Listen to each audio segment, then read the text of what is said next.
సల్మాన్ ఖాన్ అంటే బాలీవుడ్ కు సంబంధించి అతి పెద్ద స్టార్ హీరో. భాయిజాన్ డేట్స్ ఇస్తే చాలు బ్లాక్ బస్టర్ నడిచొస్తుందని నిర్మాతలు నమ్ముతారు. అలాంటి సూపర్ స్టార్ డేట్స్ ఇప్పుడు ఖాళీగా ఉన్నాయి.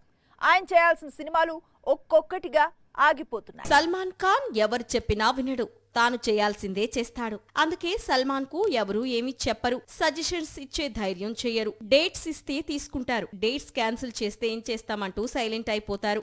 తెలియదు కానీ సల్మాన్ ఖాన్ వరుసగా కొత్త సినిమాల డేట్స్ క్యాన్సిల్ చేస్తూ వస్తున్నాడు. మొన్నటికి మొన్న అట్లీ రాసిన స్టోరీకి డేట్స్ ఇచ్చినట్లే ఇచ్చి క్యాన్సిల్ చేశాడు. దాంతో సేమ్ స్టోరీని తీసుకొచ్చి ఇప్పుడు అల్లు అర్జున్ తో తెరకెక్కిస్తున్నాడు అట్లీ.